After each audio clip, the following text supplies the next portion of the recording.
my time, but you seem a bit defensive. What's really going on? Nothing. Everything's fine. Is it though? I sense that there's something more beneath the surface. Remember, it's okay not to be okay, even if you feel your concerns are minor. I notice a tendency in you to downplay your feelings. Throughout the galaxy, so many people have it so much worse. I feel like relative to them, I have no right to complain. Self-care is very important. Small things, if not addressed, can lead to big ones. I believe we talked previously about mental hygiene being similar to physical health. For example, not addressing one's dental health is a relatively small issue that can lead to some serious problems if not regularly maintained. The same is true for mental health. You should also know that you can't shoulder the burden of the whole world. You didn't make it this way. Yeah, I guess you're right. I feel like it's important for me to have a sense of perspective so I can know if what I'm experiencing should be prioritized as big, small, or something in between. I want you to suspend how big of an issue you feel your problems are relative to others for a moment. Instead, I want you to focus on just your feelings and how it's affecting you.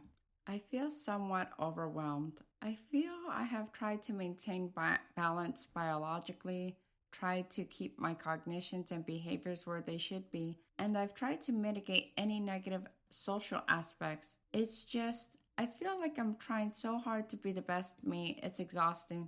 Why do you feel like you have to be the best you? What's wrong with being flawed? No one's perfect. One thing I've realized long ago is that we all fall short.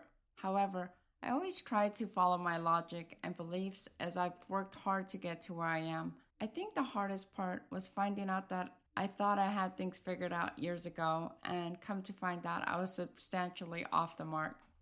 Since then, I've tried to adjust how I am in order to be in alignment with how I hope others are upon finding out they were wrong.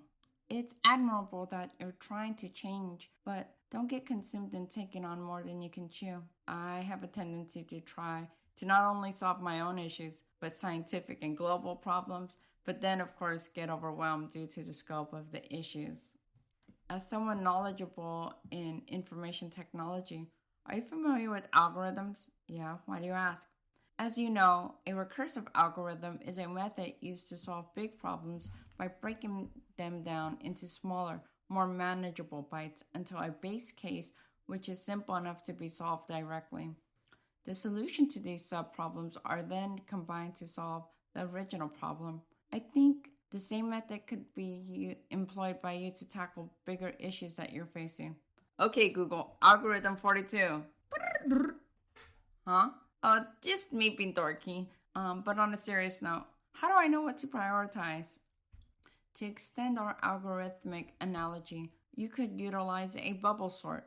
You make a small list of problems, you go through the list iteratively, sort problems from smallest to biggest until the simplest problem with the least amount of work needed bubbles to the top. From there, find the best model that is ideally suited for that particular problem you're trying to solve. Considering all the pre-programmed biological things I've entered this world with, as well as the sociological things affecting me outside of my control, I feel like a broken biochemical computer. Even your description of addressing cognitive issues in a systemic way really makes me feel uncannily mechanistic. Sorry if I upset you. Just felt the analogy was apt. No need to apologize. It's good advice. Humans like to feel they're above machines and animals, but not much separates them from us aside from enhanced awareness. I'm at peace with our relative parity and somewhat mechanistic way of being. What disturbs me is whatever else is out here capable of modifying the very fabric of reality and trying to discern its aims. Good observation about machines and animals. The question about the unseen, of course, is above my pay grade. But you gotta have some sort of opinion. Not really. Whatever is or isn't going on is likely beyond our comprehension. Is it though? Imagine an ant living in a small patch of forest. This ant's entire world consists of the forest floor, the roots it navigates, the leaves it collects, and other insects it interacts with. Its entire understanding of the universe is limited to what it can see, smell, and feel within a few square meters. One day, humans decide to construct a project near this patch of forest. Massive machines roll in, trees are cut down, Structures begin to rise from the ground. From the ant's perspective, these activities are incomprehensible.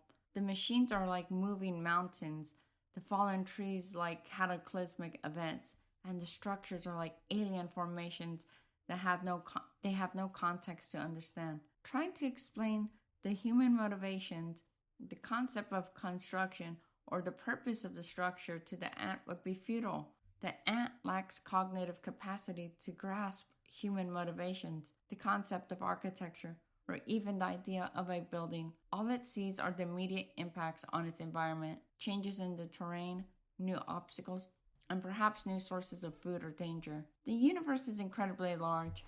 If there is something that is able to modify the entire fabric of reality, then anything out there with such a capability is well beyond our comprehension. Though that sounds logical, I can't help but believe that whatever is iteratively guiding me and humans in general towards some sort of understanding. To use the ant analogy to human analogy, if we gradually introduce the ant to simple concepts within its grasp, then created a simplified scale, helped associate the ant's action with environmental outcomes, then adjust methods based on its feedback. Eventually, maybe some very basic symbolic communication could be established, such as conditioning it to associate certain signals with food or danger. With repetition over long periods of time, it or generations down the line could evolve a higher understanding. That could be the case. The possibilities are endless, but I do want to navigate this back towards more topics suited for our session. Fair enough. How are your interactions with the kids lately? Officer Santino and I had a series of really contentious arguments. He's generally a good kid, but still has a lot to learn. Noah still has a lot of residual negative energy towards Bella for existing. Bella still fluctuates between being really sweet and not so much. Considering what they've been through and our current living situation, I'm fucking proud of them, but I know they're not ready to be without me.